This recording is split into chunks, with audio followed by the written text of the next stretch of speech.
നമസ്കാരം, ഫുക്രിയിലേക്ക് സ്വാഗതം. നാളെ രാവിലെ 4:30, അതായത് ഇന്ത്യൻ സമയം പുലർച്ചെ 4:30 ലോക ഫുട്ബോളിലെ രണ്ട് ഹെവി വെയ്റ്റുകൾ തമ്മിൽ ഏറ്റുമുട്ടും. ഒന്ന് പോർച്ചുഗൽ, ക്രിസ്ത്യാനോ റൊണാൾഡോയുടെ പോർച്ചുഗൽ, മറ്റൊന്ന് ലൂക്ക മോഡ്രിച്ചിൻ്റെ ക്രൊയേഷ്യ. ഇവരിൽ ഏതെങ്കിലും ഒരു ടീം റൗണ്ട് ഓഫ് 32 വീഴും. ഒരു ടീം പ്രീ ക്വാർട്ടറിലേക്ക് പോകും, മറ്റേ ടീം നാട്ടിലേക്ക് മടങ്ങും. അത് ഏത് ടീമാകും? തീർച്ചയായിട്ടും പോർച്ചുഗലും ക്രൊയേഷ്യയും കൂടി വരുമ്പോൾ തുല്യ ശക്തികളുടെ കളി തന്നെയാണ്. ഒരർത്ഥത്തിലും ഒന്നും മാറ്റി നിർത്താനില്ല രണ്ട് ടീമുകളും തമ്മിൽ. പക്ഷേ നിലവിലെ ഫോമും നിലവിലെ സാഹചര്യങ്ങളും എല്ലാം വെച്ച് നോക്കുമ്പോൾ ക്രൊയേഷ്യക്ക് അല്പം മുൻതൂക്കമുണ്ട് എന്ന് പറയാതെ വയ്യ. പോർച്ചുഗലിന് മേൽ ക്രൊയേഷ്യക്ക് ആധിപത്യമുണ്ട്.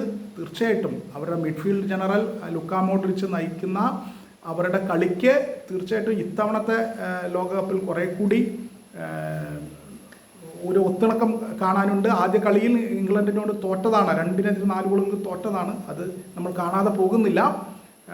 പക്ഷേ പിന്നീടുള്ള 2 കളികളിൽ ക്രൊയേഷ്യ തെറ്റില്ലാതെ കളിച്ചു വന്നു. ആ രീതിയിൽ തന്നെ അതിനെ കളിയുടെ സാഹചര്യങ്ങളോട് അവരുടെ സമീപനം ഒക്കെ നമ്മൾ കണ്ടതാണ്. അതേസമയം മറുവശത്ത് പോർച്ചുഗലിനെ സംബന്ധിച്ചിടത്തോളം പോർച്ചുഗൽ അത്ര ആത്മവിശ്വാസത്തോടെ ഈ ലോകകപ്പിൽ കളിച്ചു എന്ന് പറയാനാവില്ല. പ്രത്യേകിച്ച് ക്രിസ്ത്യാനോ റൊണാൾഡോ 2 ഗോൾ അടിച്ചു ഒരു കളിയിൽ എന്നതൊഴികെ ബാക്കി 2 കളിയിലും അദ്ദേഹം കാര്യമായി ഒന്നും ചെയ്തിട്ടില്ല. അപ്പോൾ ക്രിസ്ത്യാനോ റൊണാൾഡോ വളരെ പ്രധാനപ്പെട്ട ഒരു കളിക്കാരനാണ് തങ്ങളുടെ ടീമിലെ എന്ന് അവരുടെ കോച്ച് റോബർട്ടോ മാർട്ടിനസ് തന്നെ പറയുന്നുണ്ട്. പക്ഷേ അതിനനുസരിച്ച് അദ്ദേഹം ഇന്ന് ഡെലിവർ ചെയ്യുമോ? അദ്ദേഹത്തിന് ജീവൻ മരണ പോരാട്ടമാണ്. കാരണം ഇത് അവസാന ലോകകപ്പാണ്. അതിൻ്റെ അവസാന ലോകകപ്പ് മത്സരമാകാതിരിക്കാൻ അദ്ദേഹം പൂർണ്ണമായും ശ്രദ്ധിക്കുമെന്നത് ഉറപ്പാണ്. മറുവശത്ത് ക്രൊയേഷ്യ ഓൾറൗണ്ട് ഗെയിമിൻ്റെ ഒരാളുകളാണ്. മോഡ്രിച്ചടക്കം എല്ലാവരും ഒരു കൂട്ടം കഠിനാധ്വാനികളായിട്ടുള്ള ആളുകളാണ് ക്രൊയേഷ്യയുടെ ടോട്ടൽ ഗെയിമും ഈ ലോകകപ്പിലെ ഫോമും ഒക്കെ വെച്ച് നോക്കുമ്പോൾ ക്രൊയേഷ്യക്ക് ചെറിയ ഒരു 5% മുൻതൂക്കമുണ്ട് പോർച്ചുഗലിന് മേൽ. കാരണം പോർച്ചുഗലിന് ആ ഒരു ഒഴുക്ക് കിട്ടിയിട്ടില്ല കളിയിൽ എന്ന് നമ്മൾ തിരിച്ചറിയണം. അതേസമയം ക്രൊയേഷ്യയും ഗംഭീരമായിട്ട് കളിച്ചു എന്നല്ല, പക്ഷേ ക്രൊയേഷ്യയും പോർച്ചുഗലും നിൽക്കുമ്പോൾ അതിൻ്റെ സാഹചര്യവും മറ്റും വെച്ച് നോക്കുമ്പോൾ ക്രൊയേഷ്യക്ക് എന്തുകൊണ്ടോ ഒരു മുൻതൂക്കമുണ്ട് എന്ന് പറയാതെ വയ്യ. എന്തുകൊണ്ടോ എന്ന് പറഞ്ഞാൽ കളിയിലെ അവരുടെ കുറേ കൂടി ഓർഗനൈസ്ഡ് ആണ് അവർ എന്നത്.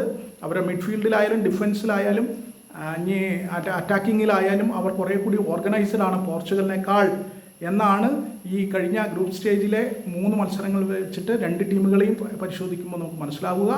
എന്തായാലും നേരിയ മുൻതൂക്കം ക്രൊയേഷ്യയ്ക്ക് ഉണ്ട് എന്നത് ഒരു യാഥാർത്ഥ്യമാണ്. അത് പക്ഷേ വെറും കണക്കിലെ കളി മാത്രമാണ്, കളിക്ക് മുമ്പുള്ളതാണ്. ഇത് ഫുട്ബോളാണ്, എന്തും സംഭവിക്കാം. പോർച്ചുഗലിന് ഒട്ടും തീരെ മോശമായ ഒരു അവസ്ഥയല്ല പറഞ്ഞത്. പക്ഷേ ക്രൊയേഷ്യയ്ക്ക് എന്തുകൊണ്ടോ ഒരു എഡ്ജ് ഉണ്ട് എന്ന് നമുക്ക് പറയേണ്ടി വരുന്നു. കാരണം ഈ ലോകകപ്പിൽ അവർ കളിച്ച രീതിയും ആദ്യ കളി ഇംഗ്ലണ്ടിനോട് തോറ്റിട്ടും അവർ തിരിച്ചു വന്ന രീതിയും ഒക്കെ നോക്കുമ്പോൾ തീർച്ചയായിട്ടും ക്രൊയേഷ്യയ്ക്ക് കുറേ കൂടി ബിഗ് മാച്ച് എക്സ്പീരിയൻസ് ക്രൊയേഷ്യയ്ക്ക് കുറേ കൂടി പോർച്ചുഗലിനേക്കാൾ ഉണ്ട് ലോകകപ്പിൽ എന്ന് നമുക്ക് പറയാതെ വയ്യ. ഇപ്പോൾ 2018 ലോകകപ്പ് അവർ ഫൈനലിലെത്തിയതാണ്, 2022 സെമി ഫൈനലിലെത്തിയതാണ്. അപ്പോൾ അങ്ങനെ ഒരു ബിഗ് മാച്ച് കുറേ കൂടി എക്സ്പീരിയൻസും മോഡ്രിച്ചിൻ്റെ ഒരു സാന്നിധ്യം അത് വളരെ പ്രധാനമാണ് അവരെ സംബന്ധിച്ചിടത്തോളം.